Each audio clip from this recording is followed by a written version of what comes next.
Hello again. This is the second lecture in our online series. Uh, its title is a twofold title, England and France Develop and a Century of Turmoil. And it is based on two handouts. This is the first, England and France Develop, first page of the first handout. And the second handout that goes with this lecture is a Century of Turmoil, and that's this page. A quick housekeeping note, this is a very important class and I want to get right into it.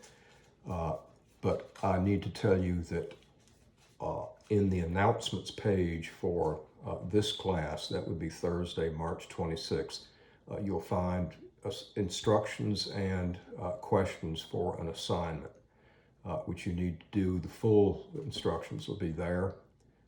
And you need to get that to me by way of email, bbeck1862@gmail.com. That has to be done anytime after this class, your viewing of this class, before midnight Sunday. You'll email your answers to me and I'll return them by way of reply to you. So let's get on with the material. This is important stuff, and I think it's extremely interesting. The last big topic we had in the first lecture was the Crusade, the First Crusade, 1095. Since the time of the First Crusade, two Christian kingdoms have been developing, taking shape in Christian Europe. England, established by the Anglo-Saxon kings, and France, kings of France, running the country such as it was from Paris. It's the English kingdom that is the most important to us.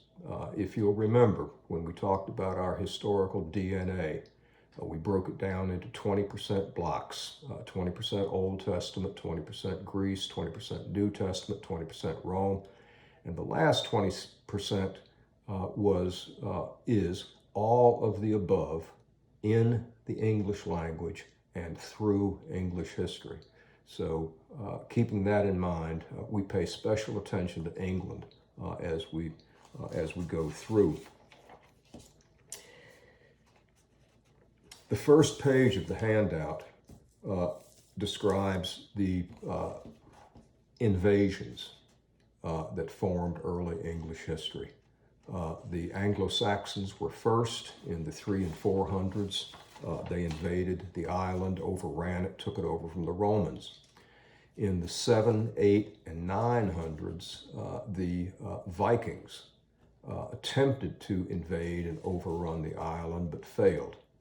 The Vikings were the last of the barbarian invaders of Western Europe. They were the last wave of that tidal wave of invasion. They were also the last people to convert to Christianity, and also, again, the first people to cross the North Atlantic.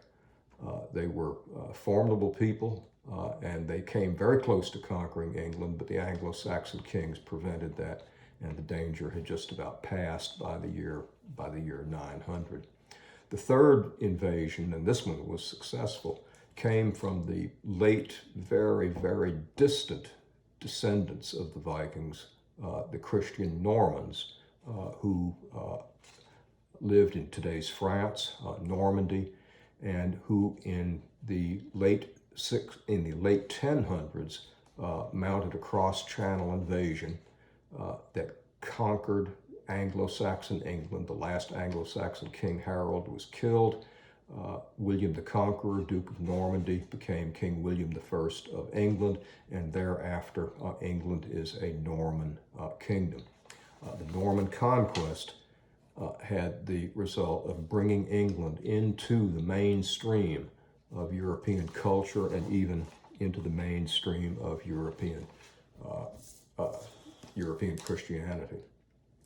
There were many great Norman kings as the years went by. The greatest of them all was King Henry II, and he is on the second page of the handout, page 353. The first page is unnumbered, but the second page is 353. Henry II was King of England between 1154 and 1181.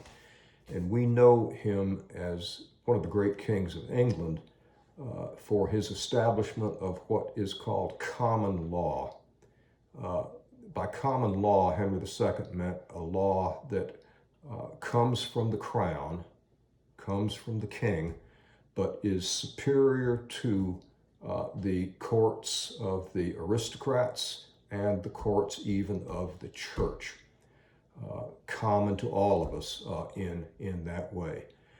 Common law featured with Henry trial by jury for the first time, an end to the right of appeal anywhere beyond the King of England. It was royal law, it came from the king, and it was common to the entire island, hence common law.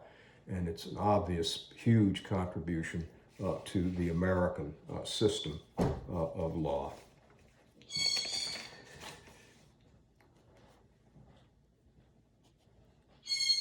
But in the early years of the 1200s, a too powerful king of England, King John, tried to put himself above common law, as if to say, my law is common to all y'all, but not to me. I am above it. And King John furthered that with a very aggressive program of pretty stiff taxation without any consent of the taxpayer.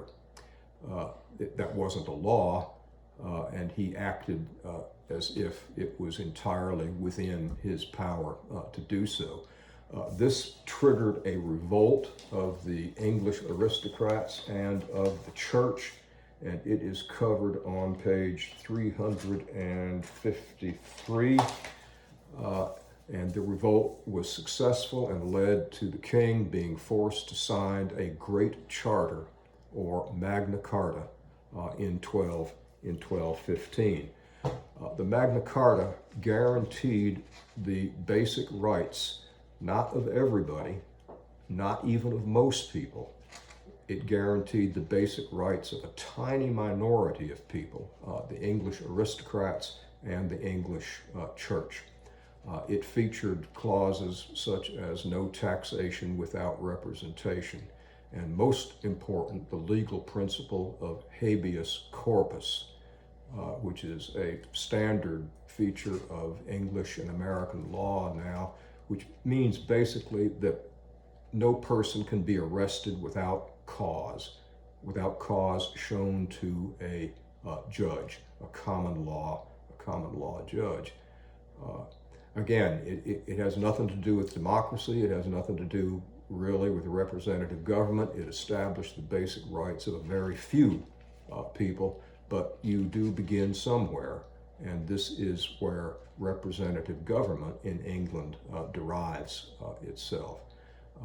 Representative government in England developed very slowly after Magna Carta in the shape of the Parliament. The power of Parliament, the structure of Parliament, the very nature of Parliament, all had to be worked out in a long period of time, and we'll have the opportunity to return to that and see how Parliament became really the basis for American representative government. The most powerful pope of the 1200s, Pope Innocent III, was the date of the Magna Carta, I should say, was 1215. And in that same year, the most powerful of all the medieval popes, Innocent III, stood behind another great event of that year. First, he nullified the Magna Carta as far as the King of England was concerned. Kept it in being as a principle as a legacy for the future. But most important, Innocent III was responsible for what is called the Fourth Lateran Council. We don't have a page or a paragraph about the Lateran Council. It's called Lateran because of the Lateran Palace in Rome where it was held.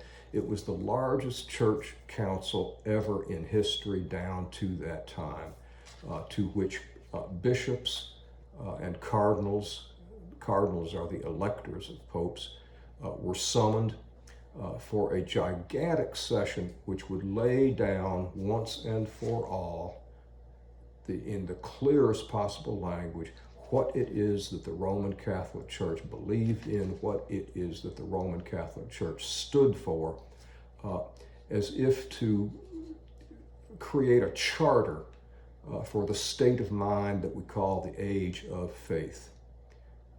The Age of Faith was not a country. As I tried to explain last time, it was a state of mind that as long as it prevailed, we were in the Middle Ages, or we were in the Age of Faith. If the Age of Faith had been a country, it wasn't, but if it had been, and as a country, hypothetical country, it had had a Pledge of Allegiance the way we do, the Pledge of Allegiance in the Age of Faith might have gone something like this: I pledge allegiance to the cross and to the kingdom of God and the Holy Roman Catholic Church for which it stands, under God, indivisible, with salvation and eternal life for all. Now that's entirely hypothetical, but I think it's a good way to think of the Age of Faith, in particular the power of the church in managing the ongoing ministry of Jesus.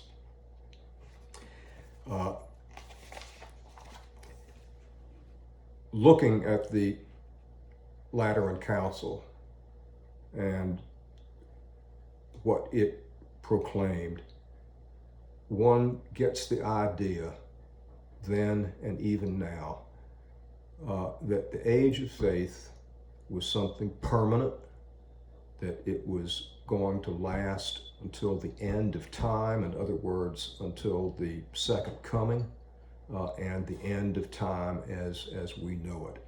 It gave out that impression. If you look at it, you have that feeling, well, Rome's gone, but the Age of Faith is here to stay. At which point, almost immediately, things began to unravel, and unravel very badly. And for that, if you would turn to the first page of A Century of Turmoil, it's numbered 350, it's numbered 356, A Century of Turmoil.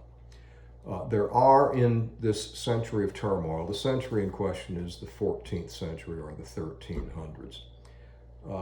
There were three events in the 14th century which caused the assumptions of the Age of Faith that we are all in the safe hands of the church, continuing the ministry of Jesus.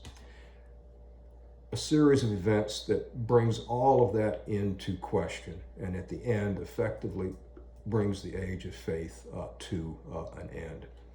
The first of these events is a true disaster, and if you have, and I know you do, have a sense of how disrupting the present medical crisis is, the present endemic is.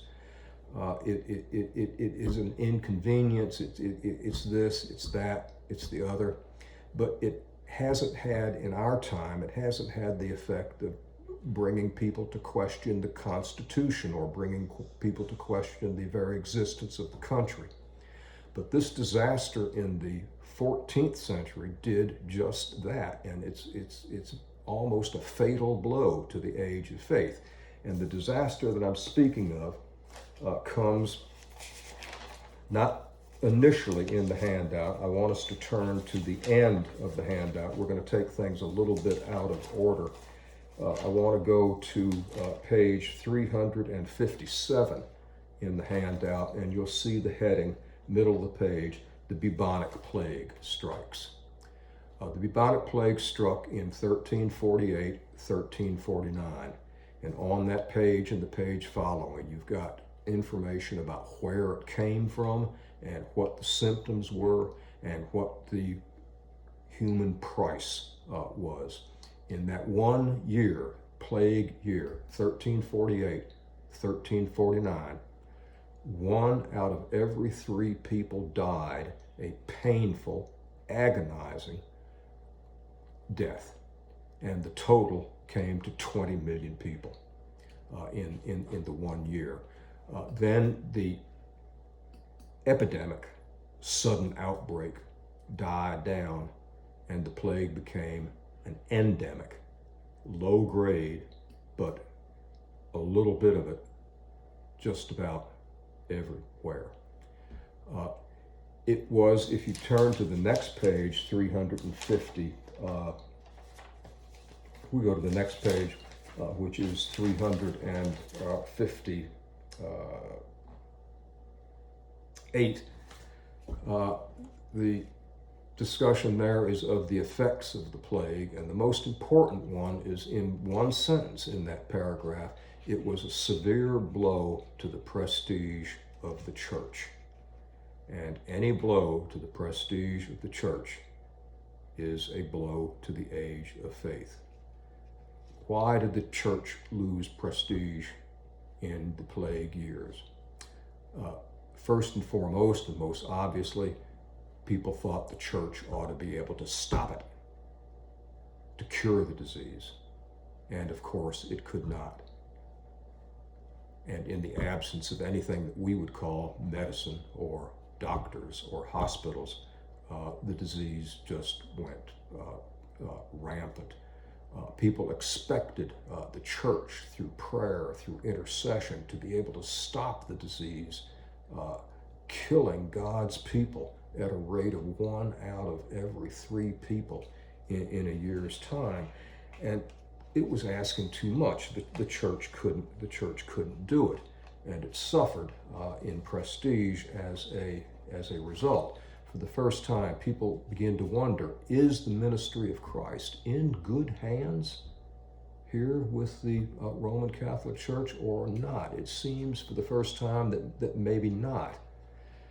The second disaster of the 14th century, the 1300s, comes on page 359, and it's a heading at the bottom of the page called The 100 Years' War. I want you to read only the first paragraph under that heading. The 100 Years' War was not exactly 100 years, give or take 100 years, but the length of the time isn't so important. What's important about it is that it was a long-standing war fought within the kingdom of Christ between 2 Christian kings. You'd think in the age of faith that could not be, but it was. And again, the church seemed unable to halt it. In fact, many people suspected the church of playing politics with the 100 Years' War, either siding with England when it looked like that was the winner, or with the Kingdom of France when they looked like they were going to win the war. There was terrible suffering in the 100 Years' War. The civilian population, particularly France, suffered terribly. And France is, next to Italy, something close to the heart of the Catholic soul. And the civilian population of France suffered horribly in the 100 Years' War, with no apparent relief in sight. A second blow to the prestige of the church. The worst of all, however, the very worst of all, and it's hard to think of anything worse, begins on the very first page of the Century of Turmoil handout, which is page 356. And this is the heading, A Church Divided. Now, I want you to read these 2 pages very carefully. And what you see in these pages is what begins as a very unseemly conflict between the Christian King of France and Christ's man on earth, the Bishop of Rome. It was unseemly in the sense that it had to do with money. And that's the only details we need to have about that. But it becomes more than an unseemly conflict, a conflict that has a bad look, is what I'm trying to say, to something much worse when the King of France begins physically to threaten Christ's man on earth, and then actually to send men to Rome who nearly beat Christ's man on earth to death in the early 1370s. And it gets worse. Not only was a pope run into the ground, run over, and died as a result of the King of France, but the papacy itself was moved from Rome.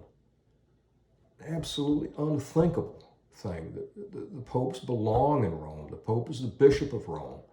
But in 1378, the kings of France moved the papacy from Rome to a city, not exactly in France, but very close to France, close enough to where the King of France could have the Pope under his thumb, city of Avignon.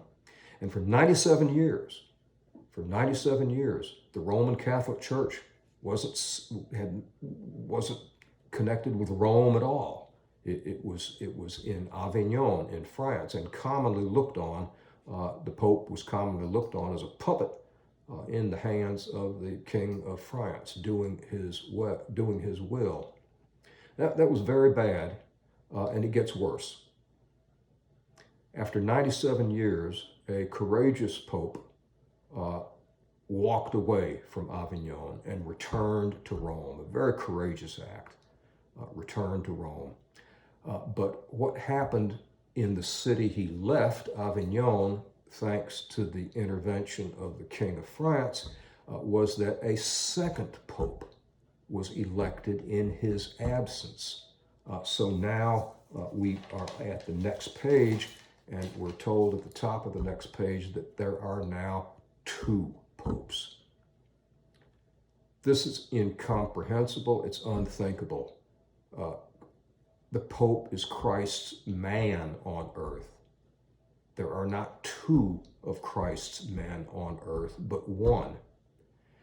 And it gets worse still, because with two popes, each claiming to be the legitimate vicar of Christ, an effort was made to clear the air by electing a pope who would be generally accepted by all. That pope was not generally accepted by all, and so now we have three popes. A bad situation, very bad situation, has gotten immeasurably worse. And you can see the effects, you can see how much worse it was by the way in which learned men, deeply Christian men, began to raise questions that had never before been raised in the age of faith. One such questioner was the English theologian John Wycliffe.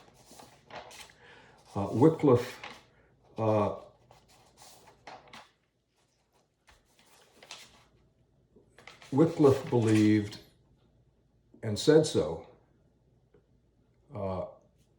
in print. I say in print, but the printing press hadn't been invented yet, but said so in a way that was widely read and repeated.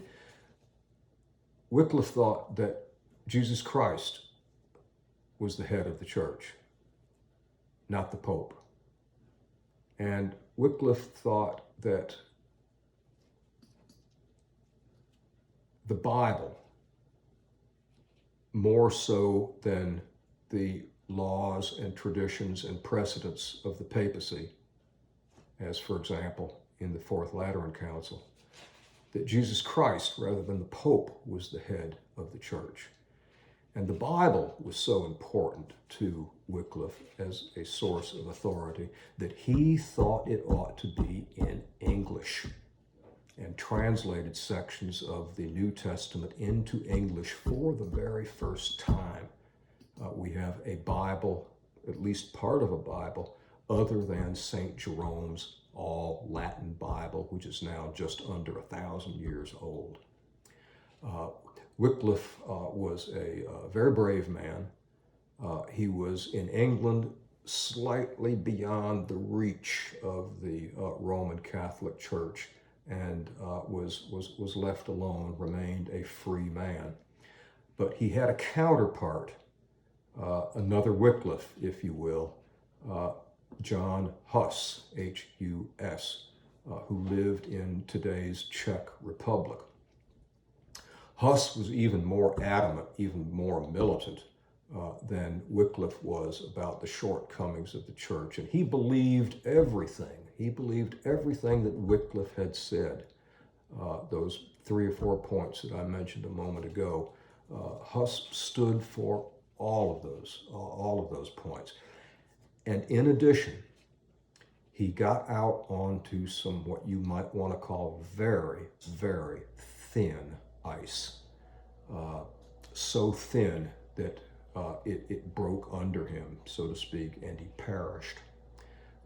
Hus went so far as to question almost the supreme miracle of them all, to question whether or not that bread became the body of Christ and that wine became the blood of Christ in the Mass, in what's called the transubstantiation, a miraculous turning of bread and wine into body and blood. Hus didn't deny it, but all he had to do was question it, and he found himself on ice too thin to bear his weight. A great church council, this one the Council of Constance in 1414, was called to settle the question of the papacy once for all, to do away with the 3 popes and leave us with a single pope, as surely the intention was. As the council tried to hammer the papacy down from 3 popes to 1, it also became more and more conscious of what John Hus was saying and the tremendous popular following that he was getting. And the decision was made, this man Hus needs to be taken seriously. And we think as a council the thing to do is to summon him here to Constance and explain himself. Maybe what we have heard is wrong. Maybe what we have heard about him doesn't go as far as it is said to. We need to bring him here and have him explain himself. He may be reluctant to do that. We will give him a guarantee of safe conduct to and from the council if he will but come here and explain himself and listen to arguments, if need be, listen to our arguments, to have him to change his mind about these things.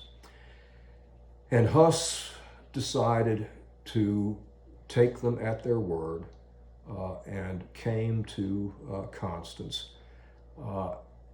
And what they heard from him turned out to be just as bad and dangerous in their opinion, turned out to be worse in their opinion than what they had heard about him, that he had to either recant his teachings, that is to say, change his mind, say he was wrong, say that he would not repeat these errors, or he's going to have to be burned at the stake.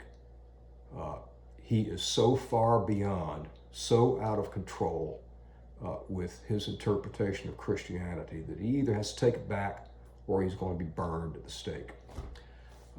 Hus refused to take it back.